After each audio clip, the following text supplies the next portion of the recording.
దేవుడి స్తోత్రం మీ అందరికి వందనాలు. దేవుడి మాటలు విందాం సేపు. దేవుడు ఐగుప్తిలో ఇశ్రాయేలు పెద్దలను విడిపిస్తాకి 10 అద్భుతాలు చేశాడు. అక్కడ 10 అద్భుతాలు చేస్తే కానీ పరోరాజు పంపివులు పరో హృదయం కఠిన పడుతుందని దేవుడే చెప్పాడు. ముందు మోసేకి పంపించాడు, నేను పంపిస్తాను ఫరో రాజు దగ్గరికి ఇశ్రాయేలు పెద్దలని విడిపించి అయినా నువ్వు అద్భుతాలు చూస్తాడు కానీ ఫరో రాజు హృదయం కఠినపడి పంపిస్తాడో అని చెప్పాడు. దేవుడు ముందే చెప్పాడు అన్నమాట. చెబుతాను దేవుడు పంపించమన్నాడంటే దేవుని ఆరాధనకి మమ్మల్ని పంపించమంటే పంపిన అంటే అప్పుడు దేవుడు అద్భుతాలు చేస్తాడు. అక్కడ నీటిని రక్తంగా మారుతాడు. ముందు నీటిని రక్తంగా మారితే ఐగుప్తి ప్రజలందరూ నీళ్ళు తాగలేక బాధపడలేక ఈ చేసి ఫరో రాజు దగ్గరికి వచ్చి మరపెట్టుకుంటారు. ఏంటి ప్రభా నీళ్ళు తాగలేకపోతున్నాం, అన్నీ రక్తం అయిపోయినాయి, కాలువలు ఏర్లు అన్నీ రక్తం అయిపోయినాయి అని అంటే అని చెప్తే ఈ ఫరో రాజు ఎక్కడ పంపిస్తానంటాడు. నీ పంపిస్తానయ్యా మీ ప్రజల్ని తీసుకెళ్ళండి, ఇదిగో ఈ తెగులు లేకుండా తీసేయమని మీ దేవుడు ప్రార్థన చేయండి అంటాడు. ప్రార్థన చేసినాక నేను పంపిన అంటాడు.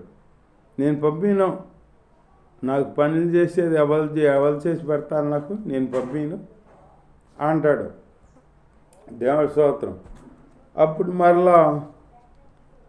మళ్ళీ కప్పలు చేస్తాడు. 2వ అద్భుతం కప్పలు. దేశమంతా ఐగుప్తి దేశమంతా కప్పలే. ఎల్లో కప్పలు, ఈదిలో కప్పలు, ఎల్లో కప్పలు, అన్నం తినే కాడ కప్పలు, పడుకునే కాడ కప్పలు, అన్ని కప్పులే. ఇక ఈ కప్పులు బాధపడలేక మళ్ళీ వాళ్ళు వచ్చి ఐగుప్తి రాజు దగ్గర మొరపెట్టుకుంటారు. ప్రభువా ఇటు బాధపడలేకపోతున్నాం, ఈ తీసేమని నీవు ఎడుకో చెప్పు, దేవుడికి చెప్పాలి చెప్పు అంటే ఇప్పుడు ఆహారాన్ని మోసేని పిలిపించి చెబుతాడన్నమాట ఐగుప్తి రాజు. చెబితే వాళ్ళు ప్రార్థన చేస్తారు. ఈ అంట తీసే ప్రభా పంపిస్తా అంటున్నాడు ప్రజల్ని అని అంటే అప్పుడు వాటిని తీసిపెడతాడు దేవుడు. అప్పుడు తీసివేసినాక మళ్ళీ పంపిన అంటాడు. నేను పంపిన, నాకు బానిసలుగా ఉండి నా పనులు ఎవరు చేసి పెడతారో నేను పంపాను అంటాడు. అంటే మళ్ళీ 3వ అద్భుతం ధూళి చేస్తాడు. ధూళి బుగ్గి, ఆవు బుగ్గి, వాటి ద్వారా ఒళ్ళంతా దురదలు బొబ్బలు వచ్చేస్తాయి. ఇవన్నీ వచ్చేస్తంటే వాళ్ళు దీనికి తట్టుకోలేక ఐగుప్తి రాజు దగ్గర వచ్చి మరపెట్టుకుంటారు అన్నమాట. మరపెట్టుకుంటే ఐగుప్తి రాజ్యము మోసేని పిలిపించి ఆహారాన్ని పిలిపించి ఇది తీసివేయి, నేను మీ ప్రజలను పంపిస్తాను అని అంటాడు. తీరా ప్రార్థన చేసి దేవుడికి చెప్పి తీసివేసినాక మళ్ళీ పంపిన అంటాడు. దేవుడి స్తోత్రం. ఆయనకు హృదయం కఠిన పడుతుందన్నమాట. నేను పంపినాని అనేటప్పటికి మళ్ళీ అద్భుతం మళ్ళీ చేస్తాడు. 4వ అద్భుతం ఏగలు చేస్తాడు అన్నమాట.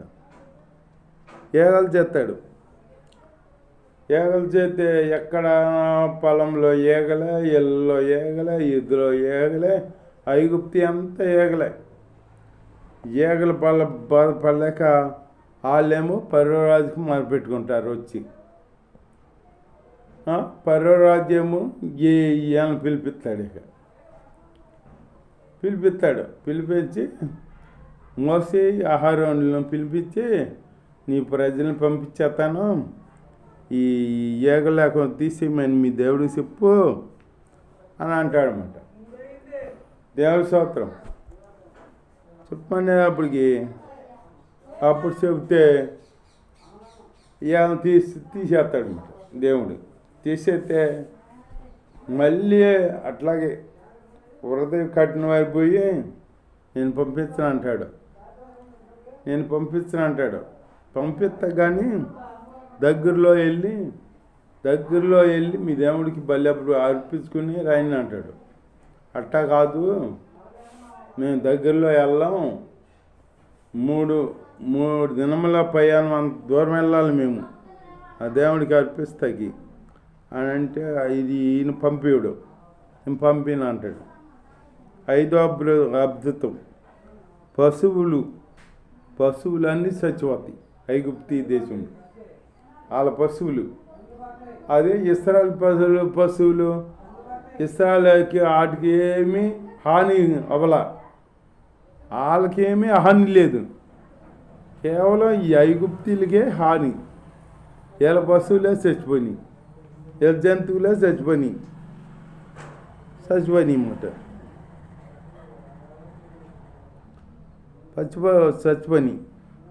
చచ్చిపోతే వీళ్ళు వచ్చి ఏంటి బాబు ఈ బాధ ఎందుకు మనకే, అది తీసిపోయి ఇవన్నీ చెప్పు ఆ దేవుడికి అని పర్వరాజుకి మొరపెట్టుకుంటారు.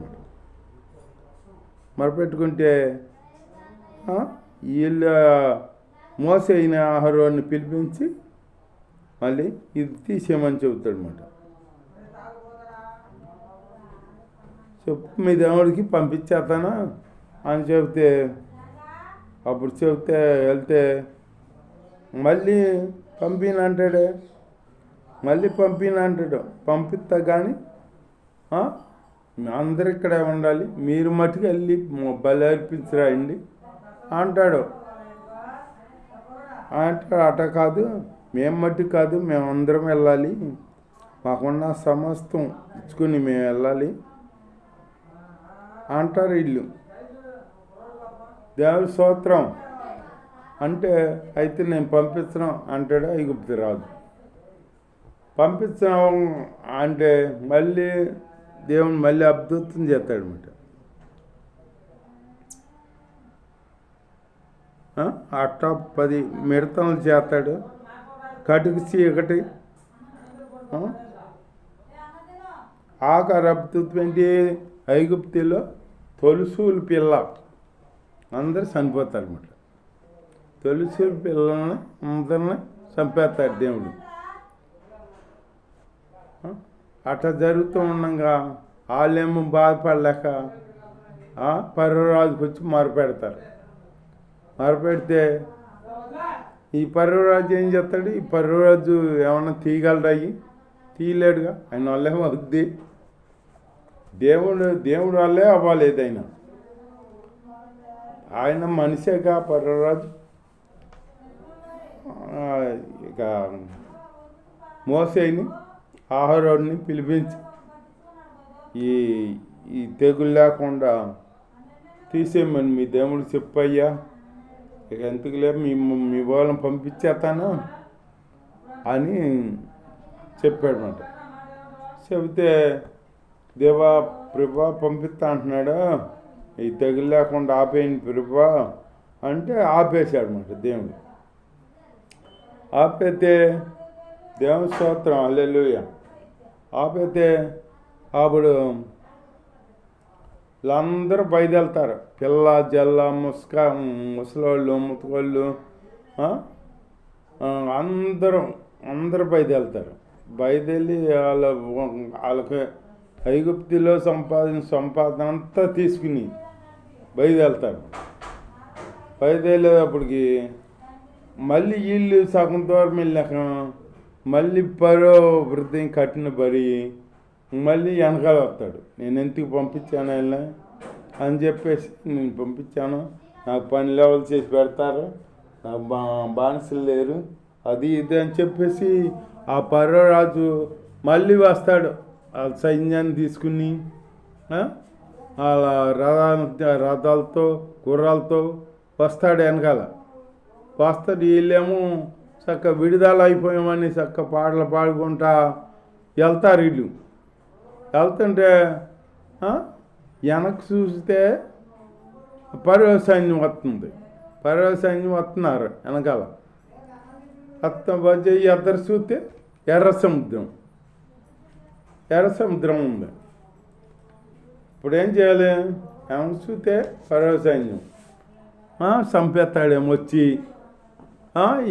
ఎద్దరు చూస్తే ఎర్ర సముద్రం మనం దాటలేము కదా అనుకుంటారు వాళ్ళు.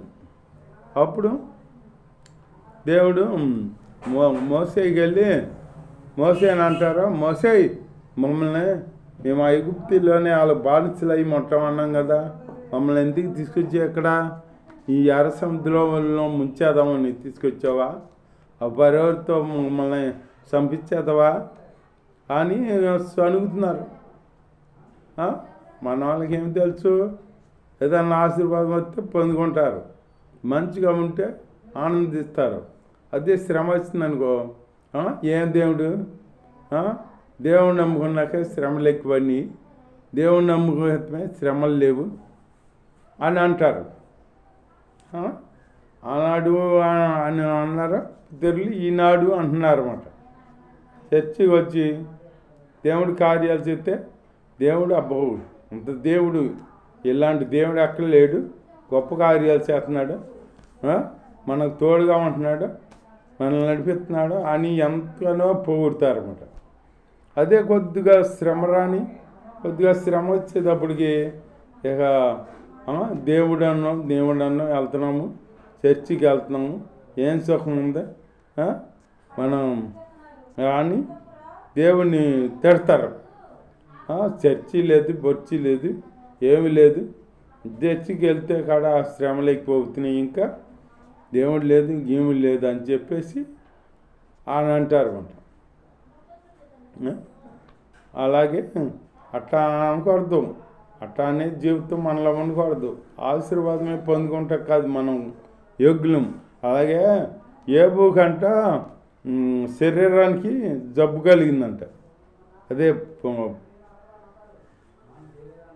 కలిగినప్పుడు క్షీణించినప్పుడు భార్య అందంట, ఇంత జబ్బులో ఉండి ఇంత బాధపడుతూ ఇంకా దేవుడు అంటావేంటి, దేవుడిని దూషించి సాగుందంట అనేటప్పటికే స్తోత్రం హల్లెలూయా అనేటప్పటికి అప్పుడు దేవుడు అన్నాడంట, మూర్ఖురాలాగా మాట్లాడమాక, ఆశీర్వాదమే మనం అనుభవిస్తకే కాదు శ్రమలు కూడా అనుభవించాలి అని చెప్పాడంట. అట్లాగే మనం శ్రమలో అనుభవించాలి. శ్రమలు అనుభవిస్తే ఆ శ్రమలానికి ఆశీర్వాదం ఉంటుంది. మనం గుర్తించగా శ్రమలు వచ్చినాయి, దేవుణ్ణి నమ్ముకుంటే శ్రమలు వస్తున్నాయి అనుకుంటాం. మనం ఆ శ్రమలు ఎందుకు వస్తున్నాయి? మన అతిక్రమాల వల్ల. మనకే విశ్వాసం లేదు, దేవుడి మీద విశ్వాసం ఉండాలి. అని దేవుడు నా పక్షాన్ని కార్యం చేస్తాడు, నా పక్షాన్ని ఏ కార్యమని చేస్తాడు అని నీకు నమ్మకం ఉండాలి. నమ్మకుంటే నీకు సమస్తం నీకు సమకూర్చి జరుగుతాయన్నమాట. అట్లా నమ్మకుండా దేవుడిని దూషిస్తూ మనం జీవించకూడదు. అట్లాగే ఐగుప్తి ప్రజలు మోసేని సనుగుతున్నారంట. సనుగుతుంటే అప్పుడు మోసే వెళ్ళి దేవుడు ప్రార్థన చేశాడంట. దేవుడు ప్రార్థన చేస్తే దేవుడు అన్నాడంటే, మోసే నన్ను పద్దాకా బాధపెడతావు ఎందుకు, నీ చేతిలో ఏముంది అంటే కర్ర ఉందంటే ఆ కర్ర సముద్రం మీద సాపు అనేటప్పుడు సముద్రం మీద సాపాడంట. సాపేటప్పటికి అప్పుడు దేవుడు తూర్పు గాలి పంపించాడు. తూర్పు గాలి పంపించి ఎర్ర సముద్రం పాలు చేసేసాడన్నమాట. ఎర్ర సముద్రం పాయలు అయిందన్నమాట. 6 నెలల మీద నడిచి వెళ్ళారు ఇశ్రాయేలు పెద్దలు, నడిచి వెళ్ళారన్నమాట. అదే నేల మీద నడిచి వెళ్దామని ఐగుప్తులు కాడ దిగిపోయారన్నమాట. రోడ్డే కదా వెళ్ళిపోదామని వాళ్ళు ఆ దగ్గరికి చేరినాక వాళ్ళు దేవుడు ఇట్లా కలిపేశాడు. కలిపేసేటప్పటికి అప్పుడు కలిసిపోయింది. ఈ ఐగుప్తీలందరూ అందులో చనిపోయారు. రథాలు అన్నీ అందుట్లో మునిగిపోయి ఐగుప్తులు చనిపోయారు అన్నమాట. అట్లాగే మన దేవుడితో పెట్టుకుంటే మన భక్తం దేవుడే యాజ్యం అవుతాడు. అట్లాగా యాజ్ వేసే దేవుడిని మనం కనపరుచుకుంటూ ఆయనలో ముందుకు సాగుతుంది. దేవుడి మాటలు దీవించుగాక. ఆమేన్.